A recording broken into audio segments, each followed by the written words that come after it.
嗰個玉皇大帝聽信閒言，派個齊天大聖嚟管蟠桃園，就導致呢個孫悟空大鬧天宮，搞到蟠桃園花果稀疏，蟠桃大會零零落落，不歡而散。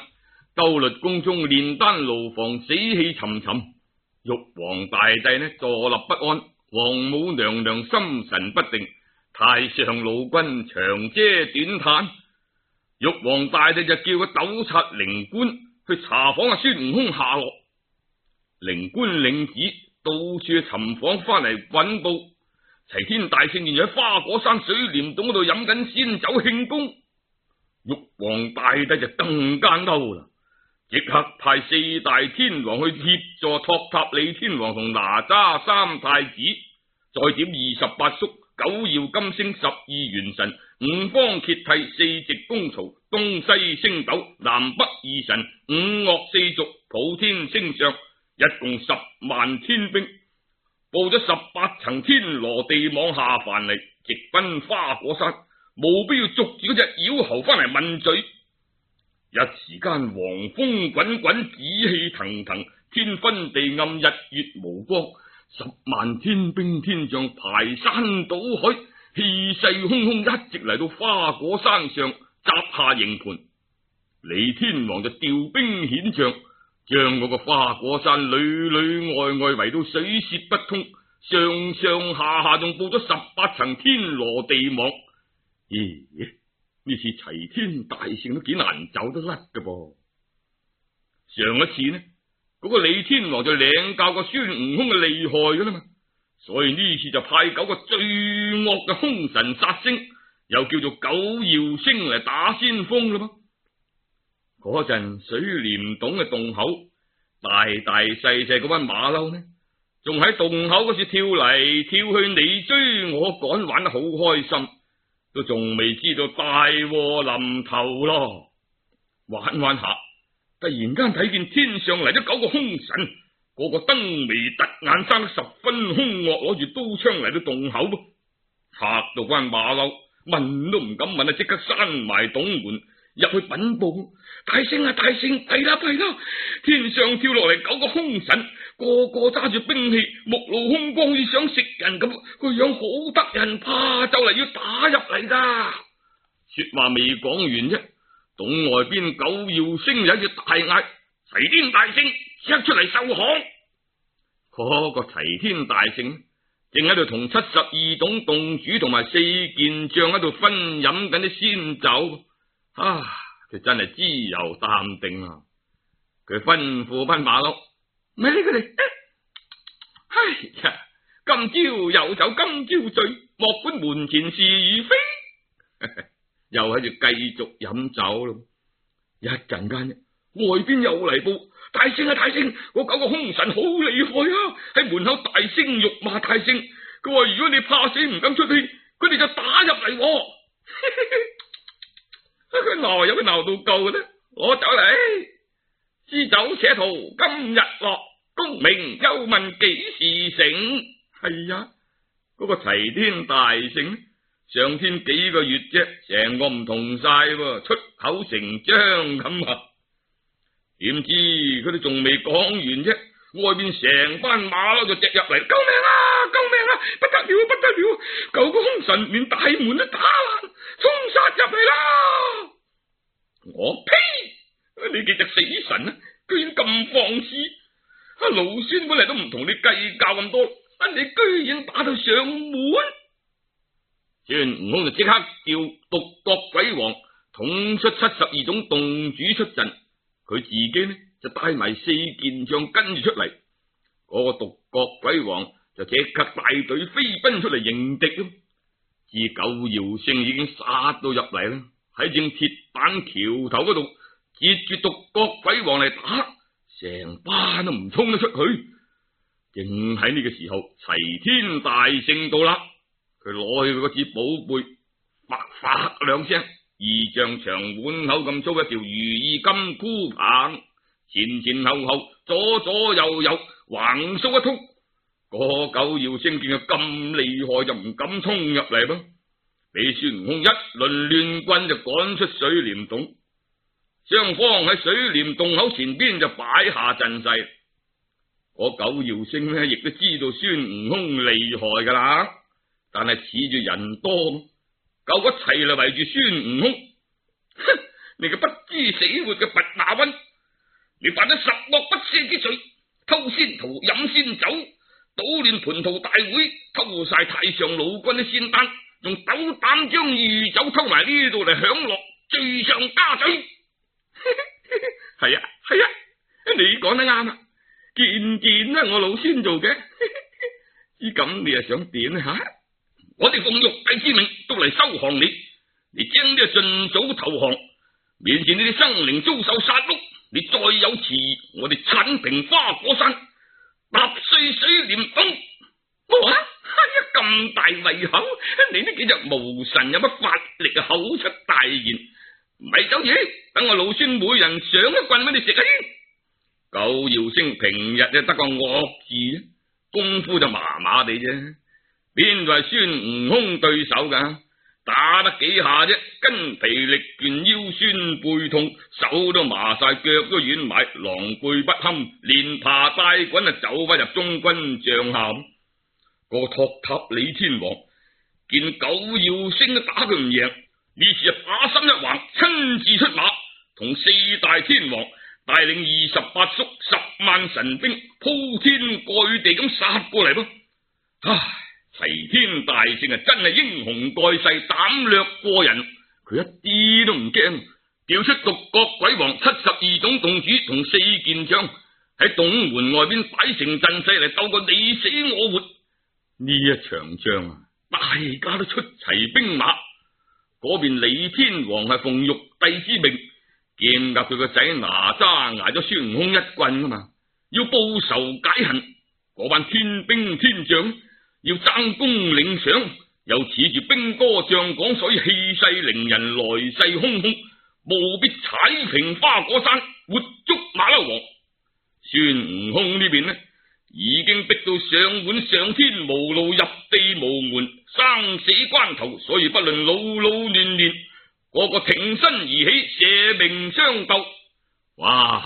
呢場廝殺啊，真係得人驚。只見寒風颯颯，怪霧陰陰，旌旗飛彩，金鼓雷鳴，滾滾輝明，層層甲亮，大斬刀，青龍劍，勾雲槍，方天戟，五節棍，流星錘，強弓硬弩，短棍蛇矛，金鞭銅棒，打到飛沙走石，天翻地覆。喺天上飛緊嘅雀仔都驚到跌咗落嚟，喺地下行緊嘅猛獸嚇到發軟蹄搵窿捐。由天蒙蒙光一直打到日落西山，好一個齊天大聖，一支如意棒頂住托塔李天王同埋四大天王哪吒三太子，從花果山打到上天，從天上打到落地，10萬天兵鎮得住花果山上一個美猴王。嗰齊天大聖係越戰越勇，淨係打得難分難解一陣，佢周圍睄咗眼，咦？點解咁奇怪嘅？頭先用殺聲震天，點解而家鴉雀無聲嘅呢？佢心中疑惑，再睇下天色已晚，於是佢喺身上一掹就掹咗成紮毫毛出嚟喎。哇！以前掹咗一條半條毫毛嘅啫，呢次成紮咁掹，咁啊梗係啦。而家大兵壓境十分危險啊嘛，所以佢成紮毫毛掹出嚟，放入個嘴度嚼咗幾下，噗一聲，變一下子變成1000幾百個齊天大聖，個個攞住如意金箍棒。哇！一個都已經了不得啦，1000幾百個就更加不得了咯。5個天王同埋哪吒三太子當堂就敗下陣來。齊天大聖打贏咗，得勝回營就即刻翻水簾洞。嗰4件將同埋成班馬騮呢，就喺晒鐵板橋頭等候。一見到大聖啫，4件將就痛哭流涕，喊咗3聲：大聖，大聖啊，大聖！跟住呢就抹乾眼淚，咔咔聲大笑3聲，哎呀，大聖！哎呀，大聖啊！哎呀，大聖！做乜？你成日老馬騮，見到我又喊又笑做咩？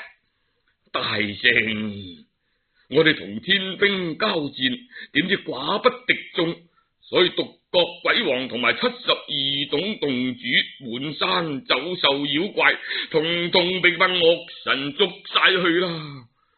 好在我哋走得快，先至翻嚟呢度。唉，諗到咁多朋友俾佢哋捉晒，出師不利，故此傷心痛哭。一見到大聖得勝回來，又未曾損傷分毫，故此我哋又該笑。勝負係兵家常事，古人都話啦嘛，殺人10000，自損3000。況且呢次佢哋捉嘅都係其他種嘅，我哋同類都冇乜損傷，何必煩惱呢？唔緊要噶，嗰班凶神雖然俾我用個分身法殺退，知佢哋仲係圍住我哋喺山腳下噶噃，你哋要加緊防守，即刻去飽食一餐然後安心瞓覺，養足精神。聽日你要睇下我孫大聖大顯神通，捉幾個凶神翻嚟同大家報仇。講完就各自去休息，準備明日再戰。嗰邊呢，4大天王收兵翻嚟，嗰班天兵天將呢爭住嚟報功領賞噶嘛，有啲係捉住老虎獅子，有啲係捉住大笨象金錢豹，有啲係捉住豺狼狐狸又怪噃一隻馬騮都冇捉到嘅。原來嗰班馬騮呢，經過齊天大聖操練同埋傳授武藝，隻都有翻啲本事，又會爬樹，又會打筋斗，趯得快，所以呢唔夠打嗰陣呢，就一隻縮翻入洞底嗰度，個匿埋，故此捉唔到啊嘛。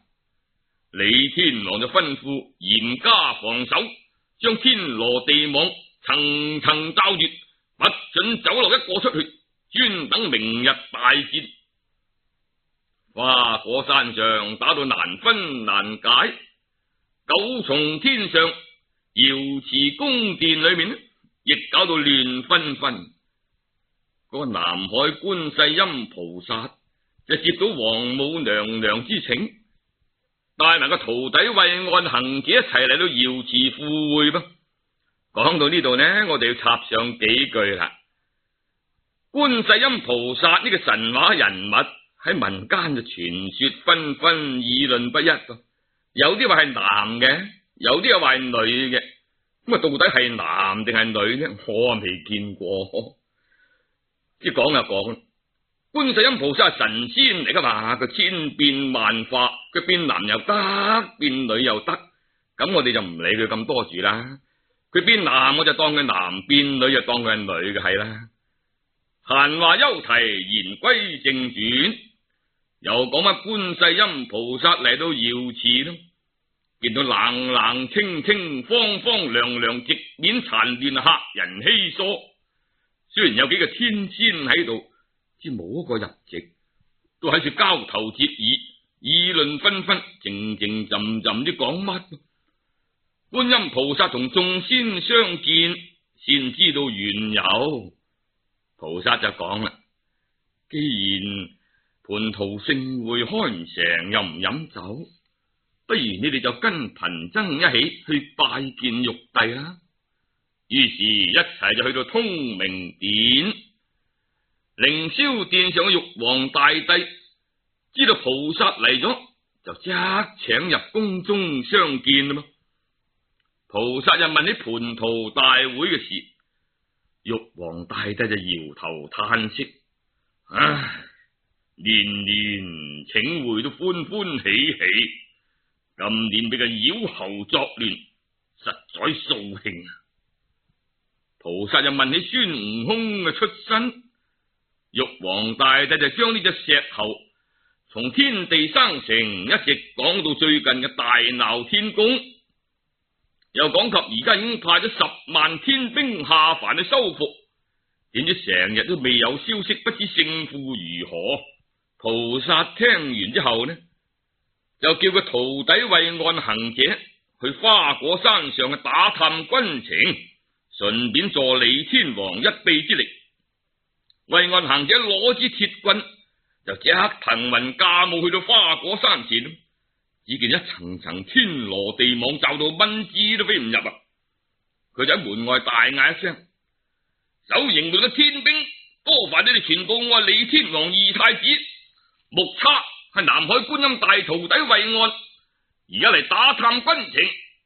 營內嘅五岳神兵見到太子嚟咗，就即刻入裏邊報。李天王就發下令旗，放開天羅地網，就請惠岸行者入嚟。父子相見，就談及妖猴嘅事，正喺度傾下呢。只見轅門外有人嚟報，齊天大聖引埋一班妖猴喺門外挑戰啦。四大天王同埋托塔李天王就商議出兵。目差就上前稟奏：父王，如南蒙菩薩吩咐嚟呢處打聽消息。菩薩仲講，如果遇到戰事，可以助父王一臂之力，不如就等孩兒前往，睇下佢何方大聖如此猖狂。孩兒你隨菩薩修行多年，想必定有啲神通，知你千祈要在意啊！目差就攞起嗰支鐵棍啊，走出嚟，大喝一聲：嘿，邊個齊天大聖？老孫就喺呢度，你咁大聲做乜啫？喂，你咩人啊？咁大聲嗌我？我就係李天王嘅二太子目差，現在喺觀音菩薩寶座前做徒弟護教，法名惠岸行者。你唔喺南海修行，走嚟呢度惹是生非做咩嘢？哼！師父就本嚟叫我嚟打聽軍情，知我見你咁猖狂，故此打算嚟將你生擒活捉。我呸！你睇你嗰個三太子俾我掃咗一棍，幾乎連命都冇埋。你咪走住，就學你細佬一樣挨我一棍先。講完就一棍搏落嚟咯。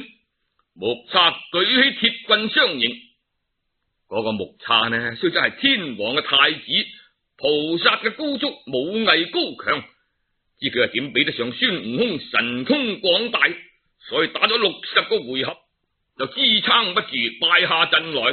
哎呀，父王，嗰個大聖確實神通廣大，係唔夠佢鬥，敗陣歸來。李天王見到咁嘅樣，就更加心驚膽戰，即刻寫表求助，派大力鬼王同埋目差太子上天啟奏。佢兩個就急咗去到凌霄殿拜見玉帝，呈上表彰。惠岸又去揾師傅，將花果山嘅情況講俾觀音菩薩知咯。玉皇大帝睇完李天王報上嘅表彰，冷笑咗幾聲。區一隻馬騮精有咁大本事，敵得過10萬天兵。李天王又嚟求助，派邊路神兵好呢？都未講完啫，觀音就合掌啟奏：陛下寬心，貧僧舉一位天神可以擒拿呢個妖猴嘅，邊一個呢？就係陛下嘅令生顯聖二郎真君，而家佢住喺灌州灌江口，享受下方香火。佢當年曾經獨力擒殺6妖王，仲有梅山6兄弟幫手，手下有1200個草頭神，神通廣大。不過佢性情高傲，孤芳自賞，聽調不聽宣嘅噃。只可以同佢商量，陛下，你唔好強行下令，可以降一道聖旨，叫佢嚟，咁就一定能夠收復嗰個妖猴噶啦。於是玉皇大帝就即刻降旨調二郎神，大力鬼王領旨，一陣風咁就到灌江口真君廟，顯聖二郎神就出嚟接旨，焚香開讀。花果山妖猴齊天大聖作亂，偷桃偷酒偷金丹，搗亂蟠桃大會，着10萬天兵18架天羅地網圍山收復，未曾得勝。今突調賢生同眾義兄弟即赴花果山協助剿除，成功之後高聲重賞。二郎神接過聖旨以後就叫埋梅山6兄弟，即係康張姚李4個太尉，郭新同席健2位將軍。呢6個係二郎神嘅結拜兄弟，武藝十分了得。佢哋就點齊各路神兵出發。呢班草頭神又同其他唔同噶噃，攞埋晒啲強弓硬弩，仲帶住一大幫又高又大嘅惡狗，同埋一群嘴尖爪硬嘅大麻鷹。一陣狂風，三軍就已經過咗東洋大海，嚟到花果山下，見到天羅地網密密層層。二郎神喺外邊嗌：把守天羅地網嘅神將聽住，我係二郎顯聖真君，蒙玉低調嚟擒拿妖猴，快啲放開營門。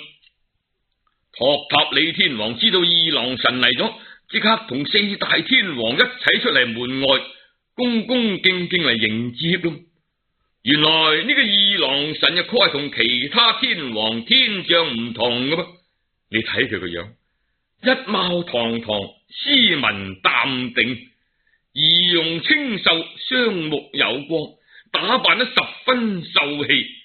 佢嘅性情係十分高傲，唔肯跟埋個姨長玉皇大帝住喺天宮，寧願下凡住喺灌州享受凡間煙火。知佢個武藝高強，神通廣大，曾經一斧劈開桃山救母親，單槍匹馬殺咗6個妖王，英名遠揚。所以李天王一見二郎神嚟咗，個心中歡喜啊！呢次仲唔捉到你呢隻妖猴？佢急忙就將呢度嘅事情報俾二郎神知啦。講到孫悟空如何了得，一支如意棒神出鬼沒，變化無窮，神通廣大。二郎神只係微微嘴笑，諸位，小聖呢次到此地，打算同佢鬥個變化。你哋將天羅地網唔好封得咁密，留翻個天窗，只要四邊圍實就得啦。等我嚟同佢鬥法。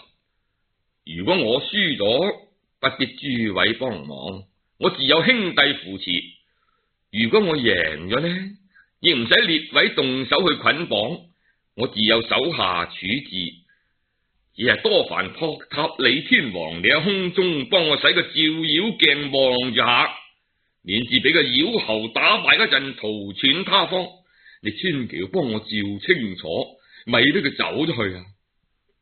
跟住二郎神就吩咐4太尉2將軍，將啲草頭神帶埋啲惡狗同埋大麻鷹，通通埋伏埋一邊。然後二郎神就孭咗一支打鐵彈丸嘅彈弓，攞住一把3尖2刃刀嚟到水簾洞外。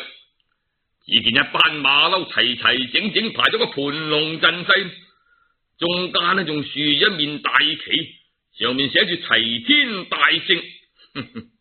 妖猴放肆啊！膽敢稱得上齊天2個字。呢邊嗰個孫悟空見到嚟咗個少年將軍，就笑嘻嘻咁走上前咯。喂，你何方小將咁大膽嚟到呢度挑戰啊？你真係有眼無珠！我係玉帝嘅外甥，敕封趙惠靈顯王。今奉上明到此擒拿你呢個大鬧天宮嘅弼馬溫，你死期已至，你自己仲未知道啊！乜原來係你啊！我識得你，我仲記得當年玉皇大帝個妹師範下界，後尾嫁俾楊君，生咗個仔，就係你係嘛？我知道你用斧劈桃山救母係嘛？係啊，你睇你啊！你係個後生晚輩，你嚟呢度同我嘈乜嘢得噶？哎呀，我同你無冤無仇，鬧你我又唔想，打你我又唔捨得。好啦，你翻去，你叫四大天王出嚟。哎呀，嗰個齊天大聖嗰把嘴啊，確係刁。你話真係幾好道行嘅，都俾佢激到火起啦。嗰個二郎神就嬲到面都紅晒。哼！你隻潑猴，你休得無禮，你挨我刀先。兩個一口氣就鬥咗300回合，不分勝負。嗰個真君就抖擻精神，搖身一變，身高萬丈，好似華山頂上之峰，青面獠牙，披頭散髮，擘開個血盆大口，舉起3尖兩人都望住大聖兜頭就斬過嚟。齊天大聖跟住又喝一聲變得同二郎神係一模一樣，一樣咁高矮，一樣咁兇惡，攞住一條如意金箍棒，照住二郎神攔腰就掃過去。正當兩個打到難分難解嗰陣，二郎神手下個梅山六兄弟突然間傳號令，放出1200個草頭神，一齊向住水簾洞衝過嚟噃。衝到半路啫，突然間用強弓硬弩射過嚟，一時間箭如雨下。馬騮二元帥、崩巴兩將軍同埋嗰班馬騮措手不及，俾佢殺傷不少，亂咗陣腳，正係想後退。突然間嗰邊陣上放出一大批惡狗同埋麻鷹，哎呀，真係一物治一物啊！馬騮啊，識得會爬樹，會打筋斗。只走起上嚟唔夠嗰啲惡狗啊，跑得快噶嘛，爬上樹呢又避唔甩啲大麻鷹喺上邊猛咁啄落嚟，所以俾佢殺到七零八落，死嘅死，傷嘅傷，俾佢捉咗3000猿猴。剩翻嗰啲呢，走嘅走，呢嘅呢，爬樹嘅爬樹，上山嘅上山，龜洞嘅龜洞，真係夜貓驚宿鳥，飛灑滿天星，兵敗如山倒啊！我齊天大聖正喺度同真君喺度鬥法，忽然間見到本營中陣腳大亂，馬騮滿山亂咁走，呼救之聲不絕，啼哭之音震耳。大聖嘅心一驚，弊啦！古人都有話嘛，兩軍相逢勇者勝。孫悟空見到自己嘅兒孫俾人打散咗，個心一驚，咁就唔夠打咯。快啲攞去衣棍，轉身就走。二郎神見佢敗走，就邊想放過，喺後邊緊緊追嚟。你走去邊度？你趁早歸降，我饒你性命。大聖已經無心再戰，搏命咁跑翻水簾洞，想睇下班兒孫點樣。將近行到洞口啫，就撞正康張、姚李四太尉、郭新同埋直見兩將軍。啲梅山六兄弟一齊攔住孫悟空，底下天兵天將齊聲喺度大嗌：我捉孫悟空，生擒齊天大聖啊！